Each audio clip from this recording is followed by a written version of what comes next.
There is one creator contract clause that if you skip over it and sign into it can actually cost you thousands and thousands of dollars in the long run. It's also the clause that is the most lawyery, so we often just don't know what it means and sign into it. This term is called indemnification. If this term is written incorrectly, it can be the difference between you losing your house and living peacefully. In today's video, we're gonna be talking about what the heck indemnification is, why it's so scary, and why you should never agree to it written in a certain way. Plus, at the end of this video, I'm gonna share with you my rates for brand partnerships because I know that this can be one of the most confusing parts as a creator, and we just don't gatekeep here. Timestamps are down below in the description, and let's get right into it. So what the heck does this word indemnification even mean? I remember the first time I saw it in my contract, I probably signed into it because I was like, I don't know, this is a lawyery term and I'm not a lawyer and I don't feel like figuring it out. And at the time, ChatGPT did not exist. So I called my cousin who is a lawyer and I was like, can you explain this to me? And when she did, I was like, oh my goodness, I have signed so many contracts that have said this. This is scary. So indemnification essentially means that you are going to indemnify or hold harmless a certain party in a contract.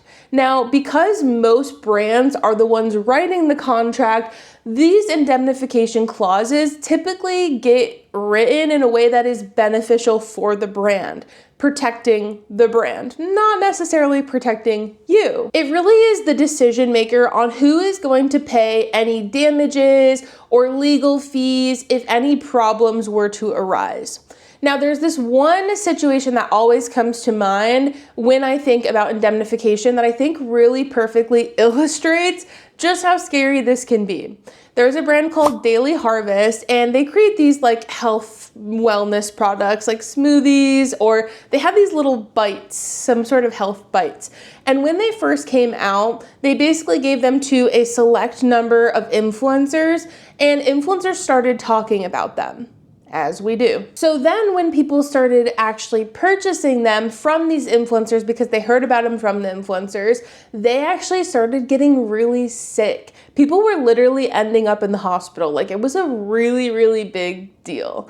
And so if those creators in their contracts had an indemnification clause that was in favor of the brand, it would mean that they are holding harmless the brand to any of these legal fees or damages, aka people going into the hospital, that came about. So if you shared this product, someone ends up in the hospital, you are indemnifying the brand, that means you are on the hook for legal fees, or if the person who goes to the hospital is gonna sue to pay for their hospital stay, they can come after you, not necessarily Daily Harvest, because they found out about the product from you and you are holding harmless Daily Harvest. So you can see how scary this can really be. There's other smaller situations too, like maybe copyrighted music is used in a video and you're getting a fee for it, who actually has to pay that fee, etc. But there's also situations where it could literally mean you getting sued and losing your car or your house or just a lot of money, and no one wants that. So a dangerous indemnification is one in that situation where it is really written in a way that is extremely favorable and protective of only the brand. And again, most brands are writing their contracts to be just that. So it's very important that when you're looking through your contracts and you see indemnification, you see more of a mutual indemnification, which essentially means, hey, you're gonna take care of your stuff, I'm gonna take care of my stuff, and we are gonna be responsible for our own problems. It needs to be more mutual versus just protecting one of the parties involved. One of the things that a lot of creators run into with this, especially with larger corporate sized brands, they typically have legal teams who are writing these contracts and are like, absolutely not. We are not taking out indemnification or changing it around. And honestly, this is one of those situations where you kind of have to ask yourself, okay, if they're not willing to change it, am I willing to take the risk? Even with, again, the smallest things, it doesn't have to be a health product or something that could land someone in the hospital. Even with the smallest things, you could be on the hook for legal fees or damages, and you really just have to weigh if that's gonna be worth it for you. It's not a great situation to be in, but sadly, with a lot of larger size companies who write these contracts up with legal teams, that's what it ends up being.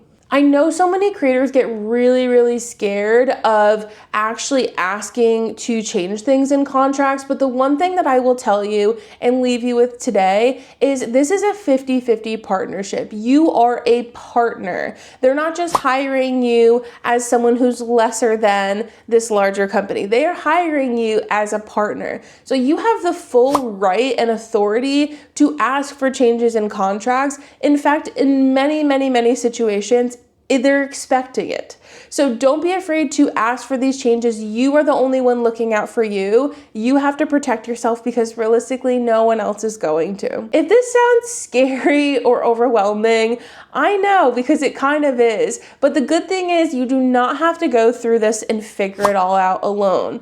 In Social Suite, our private creator community, we have over 150 other creators who are dealing with all of these crazy contract terms and negotiations with brands on a daily basis. So you don't have to do it by yourself anymore. You can get the support and the education that you need literally whenever you need it through our community forums, through our weekly office hours, through having support through coaches just like me whenever you have questions.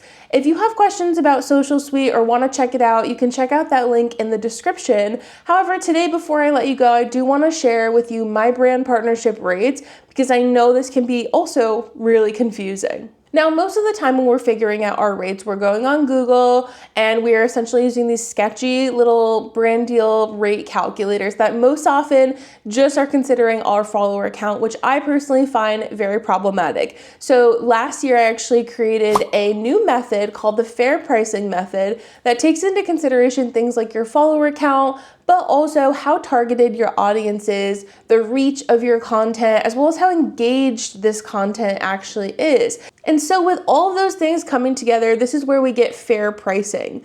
Down in the description, I have a free worksheet that actually allows you to calculate this in 5 minutes or less. But for me, using fair pricing as someone with under 30,000 followers, I charge about $2,000 for an Instagram reel and about $1,000 for a TikTok video, also with under 30,000 followers. So get that worksheet down in the description. There's also a little mini masterclass that will explain everything step by step as you go.